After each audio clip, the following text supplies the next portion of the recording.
o realismo de Ian Hawking. São objetivos desse seminário diferenciar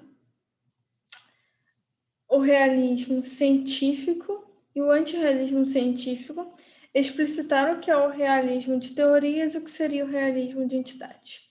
Então, que Ian Hawking, ele é canadense, nascido em Vancouver em 1936. Ele é um filósofo que dedicou sua carreira à filosofia da ciência. Suas ideias notáveis são o realismo de entidades e a emergência da probabilidade na ciência. Realismo versus antirrealismo.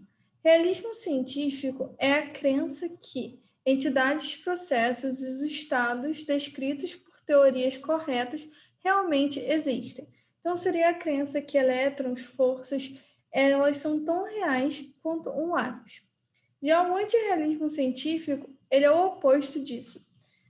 Ele crê que fenômenos eles podem existir, mas que são criadas teorias em cima de processos e entidades que são muito pequenas e que não podem ser obtidos de forma sensorial. Vou falar disso um pouquinho melhor mais para frente.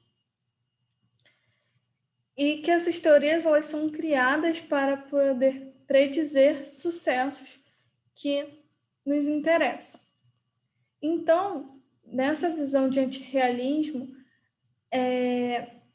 as teorias elas seriam apenas instrumentos para poder descrever o mundo, mas que não conseguiriam descrever ele com sua totalidade.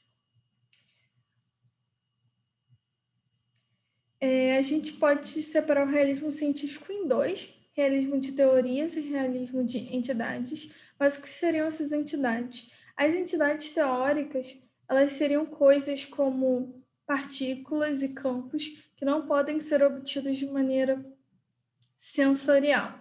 Então, o realismo de entidades, ele crê que essas entidades elas existem. E o antirrealismo, ele não acredita que elas possam existir. Então, quando a gente fala de realismo de entidades, a gente está falando sobre a existência ou não dessas entidades.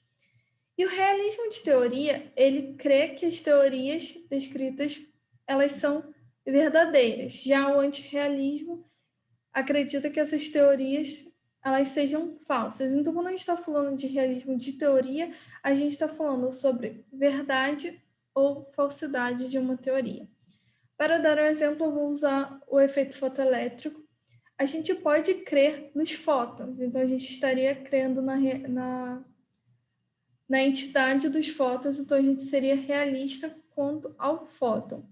Mas a gente pode não acreditar que o efeito fotoelétrico seja a teoria que melhor o descreve. A gente pode crer que existe uma teoria melhor, que ainda não foi descoberta, mas que pode ser, ou não descoberta, e que essa sim seria um pouco mais fácil e o descreveria em sua totalidade.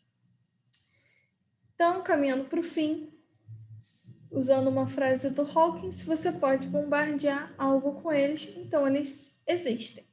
Essa frase ele utilizou para falar sobre o elétron, sobre a sua crença nos elétrons. Eu usei como referências o próprio texto do Hawking.